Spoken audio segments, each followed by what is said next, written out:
Hey guys, Artosis here, bringing you some more Race Survival series. This is week number 8, and we are in game number 6. Action picked up a victory for the Zerg team there against Mighty, and now he has a few more to go through. Of course, 2 Terrans still exist, as well as 1 Protoss, and Action, of course, the final Zerg. So we have Action down here in the bottom right of Allegro, and his opponent, the first of many, if he is to end up winning this for the Zerg team, is going to be Royal. So Royal, of course, one of the best Terrans in the entire world. Definitely a very, very strong player at the moment. And yeah, I'm looking forward to this. I just love to watch Royal because he definitely has his own style, his own way of playing. And it looks like it's going to be... okay, just a wall. I was wondering about that. If it might end up being a 4-8 racks or something, but nope, just going ahead and making a wall, so he'll be, doing 2 depots and barracks, and that'll give him like a defense that's very, very strong. Whereas Action is going 9 pool. Look at that, and he actually sent his Overlord in the other direction. So normally the Overlord would go to the north here, so it can hang out on this ledge and check for a command center. In this case, that's not what he's going for. With the 9 pool, though, this is generally very good against the 9 pool. If Royal catches the 9 pool coming, like if he sees it coming before it gets there, he'll do very well against it because you basically have a full wall. You'll have a Marine already out, and you can just put some SCVs here and have them repair each other. And then it's like really hard to break through. Now, the SCV is coming down. Drone passes it. And, well... he's going to know very, very quickly that it is, in fact, a 9 pool. So here the pool finishes up, and we're going to get 3 sets of Lings coming out. Of course, as he gets down here and sees that creep but no hatchery, he's going to know exactly what is up. He should be pulling, I would say, 2 additional SCVs maybe, just to be super, super safe here. All right, he sees those Lings on the way. SCV going to check out what's going on. He sees the hatchery. Of course, he knows no gas as of yet. Turns around. And you do definitely need to bring some SCVs down. Now, there was some great mineral boosting going on, so the barracks is reasonably quick. He's doing pretty good as far as Marine count. He's going to have 2 out when the Lings get here, which is not common against 9 pool. But very well done by Royal, showing those optimizations really do pay off. And see, with those 3 SCVs just blocking, this one's behind, it can just repair, and if they're targeting on just one, you can have both of them repair or attack. Yeah. So the 9 pool was pretty damn punished. Royal's going to get his command center going not that much later than the hatchery. And yeah, now it's like this is a very good advantage for Royal. Now, that doesn't mean the game is straight over or anything. Notice that Action is being pretty greedy behind this, right? He has a couple Lings chasing this SCV, but he's taking his 3rd hatchery in the bottom left. Of course, he has that natural still coming up right now. And yeah, now finally the ass. But his drone count is very, very low, so he's going to need to do something here, whether it is just very greedily drone, which pressure play from Royal could end up punishing, or... maybe he goes and gets highly aggressive with this and just utilizes the 3 gas or something. Either way, we have the 2nd barracks coming up and into the gas after that and the academy after that. So, oh, look at this. The Lings actually trying to get in. I think they are going to just barely break through. Yeah, and more Lings coming up. Just a couple. So a very annoying moment with the other 2 coming up, actually. Now he's going to lose this Marine as well. Oh, man. That was actually a really good move by Action. You don't expect to see that. Like, there's no way that Royal thought he would actually attack into this little choke. And if you have an SCV there, it will literally never happen. So he loses like 3-4 Marines. Either way, that's all the units that Action had. Right? Like, he's making 2 Lings right now because he knows the SCV is coming. In fact, he's going to have to make some more. His Overlord is parked above the natural. He sees those Marines coming out, and Royal probably won't even go all the way with these Marines. He's sending these out for the Overlord to see to force Zerglings. And we'll see how many Action actually ends up making. It looks like he's only going up to 4 Zerglings, which is actually kind of enough. 6 would really beat them. 4 with micro will like buy you enough time that you're going to be fine. Now, either way, the SCV does pull back. Lair is almost finishing up here. We have the eBay getting started. The eBay plenty quick. A couple medics are out already, and a couple fire bats are coming as well. So this is going to force some sunken colonies out of action. You can see he's already getting them as he sees the medics. He knows he can't make enough lings to really fight against the 2 barracks academy play. Not with the type of economy he has, right? He was on 9 drones forever, and he is trying to drone up, but that also means he needs the sunken colonies because he's not just making units. And that's what I was talking about with the pressure, right? Like, this is such a good play from Royal because this is a time where Action wants to get as many drones as possible. Being forced in all these creep colonies, all these sunken colonies, makes it really hard to keep that economy rolling. Look, he even has to make one over here. In fact, he's going to make a second one, which actually, yeah, he does need as well. Without, like, 1 sunken colony, you can just wreck with this stuff. You lose, like, 1 unit. 2, though, that starts to become a much more questionable trade. So, more sunkens going up. Spire is still being made here by Action. Action, as we see, yeah, he cancels that last. I thought that was a little bit of overkill. Like, 3 sunkens is a lot of sunkens early game. And in fact, it looks like he's going to go for 3 at each base. But his drone count continues to go up. So, I think he's doing a relatively good job overall. But look, 2 more fire bats, 3 more marines join this forward force. Now, the gas actually blocks for the sunkens pretty darn well, and there are mutas being made. So it's questionable. If there were no eggs here, okay, you can break that. But anything that pops out is basically going to turn it into Zerg's favor.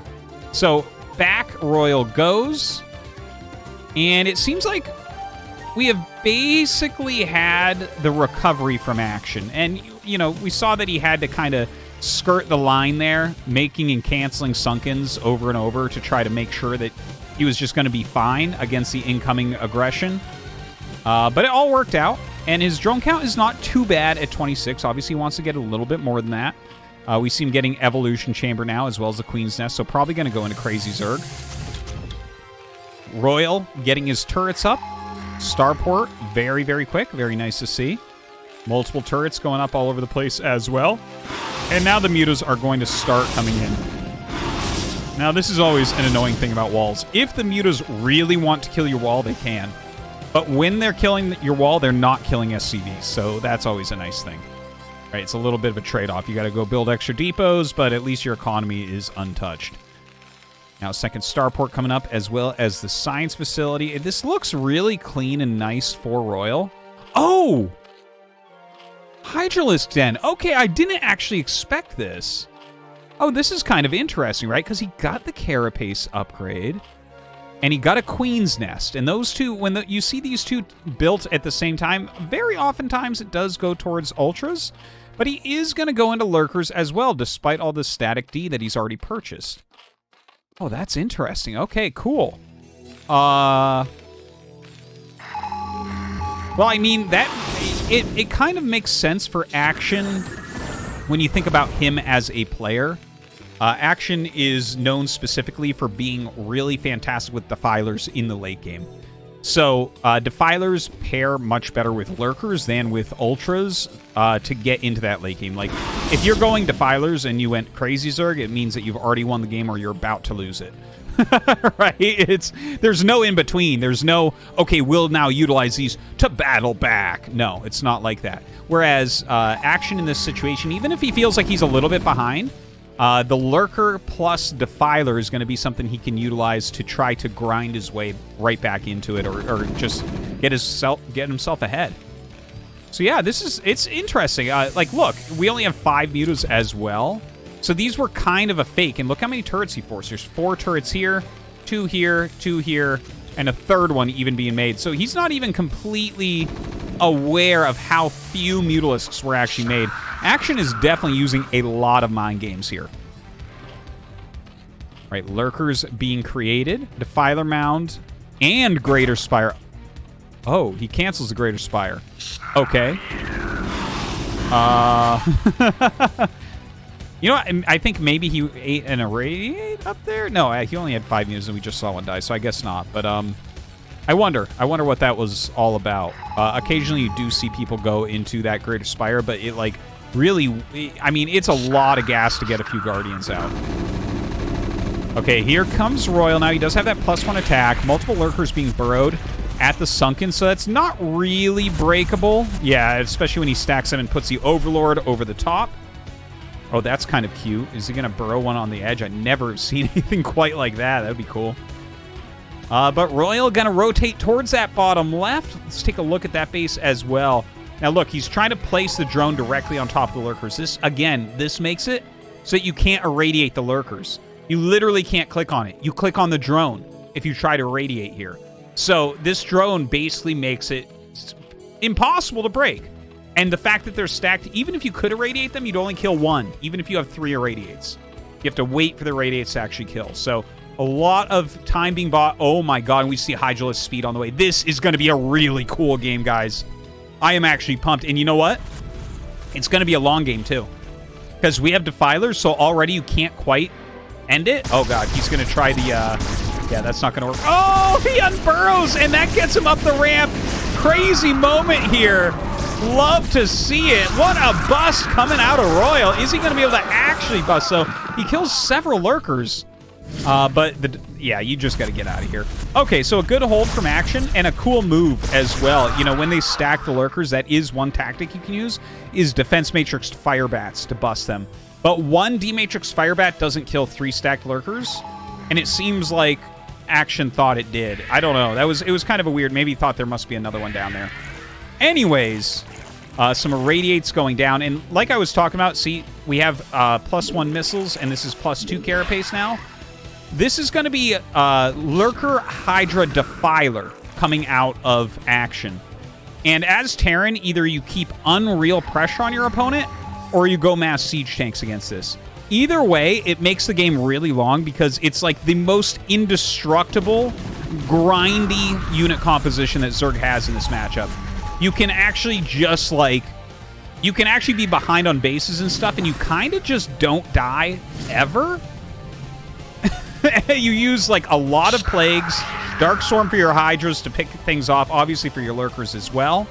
And, yeah, you can start picking off vessels and things. It takes a lot of speed and a lot of skill to kind of get their radiates off when you get a big cloud of 10 vessels, and then they get plagued, and suddenly Hydras are picking them off. And, yeah, it gets really, really messy. So I think that's the type of game we actually are here for right now.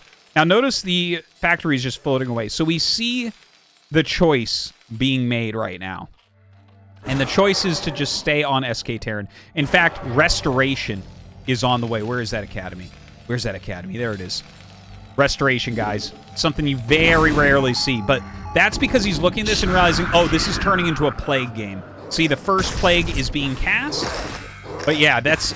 Restoration can be fantastic. Like, you can save vessels from losing all their health if you're really quick. Another Irradiate going down, coming out for another Plague. Oh, no, he uses Dark Storm there. Would have liked to see the Plague, honestly. The Dark Storm wasn't doing anything. Another little containing force here as well. Burrow on the way. Cool to see. Yeah, I'm not surprised, though, about the Burrow. That makes sense. In a game like this, you might actually utilize Burrow for drones if an Eraser comes out, something like that. Also, if you Burrow the Defiler... Oh my god. Are you kidding me? I've never even seen this before. This is crazy. Defense Matrix Defiler. Well, he meant to radiate and just press the wrong button. He might have those keys rebinded, or it might have been a brain fart. Probably not the brain fart. That doesn't really happen when you play StarCraft this much. That is so funny, though. Like, the Irradiate is just not doing it. And now he's getting plagued all over everything. Look at this. You can't kill it. In the meantime, we do have these Hydras coming out. Looks like Mass Dropship is a play he wants to utilize. This is not a good place to use those dropships, though. The Defiler is still irradiated and still D-Matrix. Okay, well, the D-Matrix runs out just after the Irradiate. And this thing has lived through hundreds of mana of spells at this point. Craziness. Okay, finally does get the Radiate off. Another one goes down as well. Plague? You know what? He might have enough Irradiates to actually break through here. Mass Dropship coming down to the bottom left as well. You got to be careful, though. There's a lot of units here that can help to catch it. Here we go. He's going to go ahead and throw down the Dark Storm, but with Fire Bats in there, you're not going to be able to get anything done with the Dark Storm if you don't have Lurkers as well. So this drop looking very good. He's going to go ahead and target down this Nidus. Plague goes down. And obviously the Dark Storm is making these Fire Bats absolutely buff. Seems like Action with a slight misplay with the spell choice here. He is buying time, though. With no Fire Bats down here, this will live forever. What a wild game we're in right now. Now let's take a look over at Royal's bases. He's got 12 o'clock. He's got top left. He is starting siege tanks. I think he's looking at this and saying, you know what? I may never be able to kill him. There's just so much Dark Storm, so many plagues. It's really, really difficult to end up breaking through. And look, another plague, the Dark Storm, of course. None of these units are doing any damage. And Action, Action has a lot of supply. 130 can fight against 200, you know, for a decent amount of time. It's something I mention a lot. Basically, when you have Defilers out and Niduses and whatnot, if you have 70-ish supply, you basically don't die. Terran kind of has to force you below that before the positions truly break. I mean, sometimes you break positions, obviously, but yeah, you get my meaning. All right, another Dark Storm goes down. Oh, doesn't quite get under the Dark Storm. Another Plague as well. Continuing to try to grind out some of this value. Another couple drops coming. Ooh, that's a lot of units being undropped on the corner here. And with no spellcasters, the Hydra's actually having a hard time against these 3-1 Marines.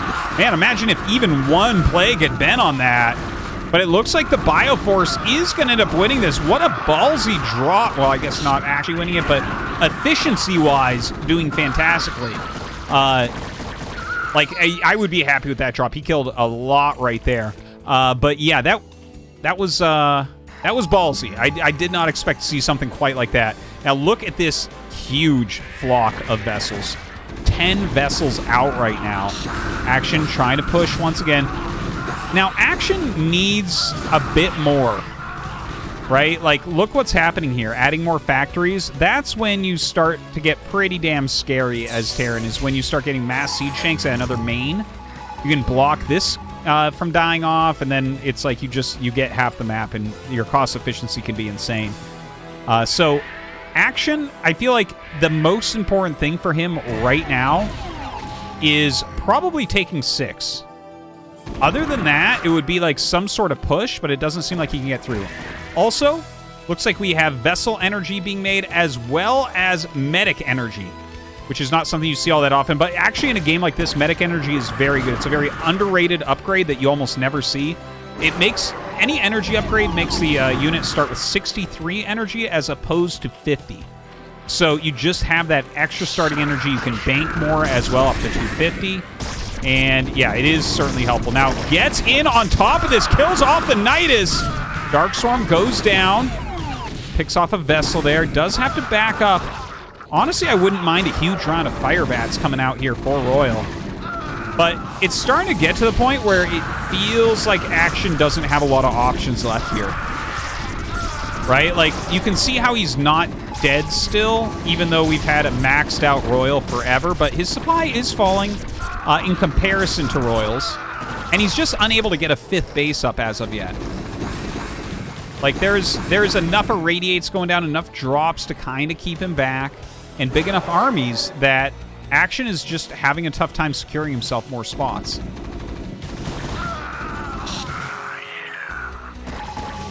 All right, tanks actually coming down with this army now. Don't forget the tanks don't have upgrades. Nothing yet. He is getting +1 vehicle weapons, so that certainly helps the siege tanks a lot. But bringing the tanks down, you know, obviously that can add a lot of firepower, but if you end up losing those tanks, that's a big investment that ends up going down. Another Plague goes down, losing quite a few of his vessels. Actually, I'm wondering... Okay, yeah, he has 2 over there as well, but he's certainly lost a lot. He's lost at least 8 vessels in the last couple minutes. Siege tanks coming. Another Dark Swarm should be going down here.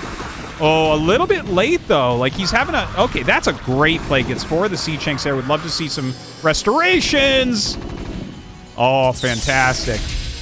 Saves them from going down to 1 health at about half health for them on average. Looks like another little push happening here. Siege Tank starting to work on these Sunkens a little bit. God, I love this game, man. This is an absolutely fantastic one, but it seems like Royal continues to gain more and more and more of an edge. Action is trying to take another base, even if it's just a mineral only. His gases are going to start running out, unfortunately for him. So that is definitely going to be an issue here as well. It's going to be more and more Zergling heavy. And it just doesn't feel like he's making any progress. In fact, it feels like he's just getting slightly further behind, you know, over time here. And I'm sure he has that feeling as well. He's just been unable to get out of this containment here. This consistent attack we've seen over at the left base doesn't seem like it's ending anytime soon either. Royals staying up at that max supply, continuing to rally down. More and more Fire Bats being added as well. It's going to make Dark Swarm all that much weaker. Oh, nice Plague. He is trying to make some Lurkers here as well. Down goes that additional base. And we have a double-sided bust right now. Lurker does end up burrowing. I think these are not actually in range, so that is going to get a lot of damage there as well. Some Radiates going down, even on Hydras at this point. The Mass Siege Tanks really starting to push through. And, you know, Action is just about dead as he loses this base, I think. There's really not much left, but an absolutely fantastic game put out here from Action and Royal as well, especially after the kind of tough opener that Action had, that 9 pool, just not really getting anything done, hurting his economy so much. And the Mass Siege Tank's going to help on finishing him off, it seems. GG, Royal takes down Action.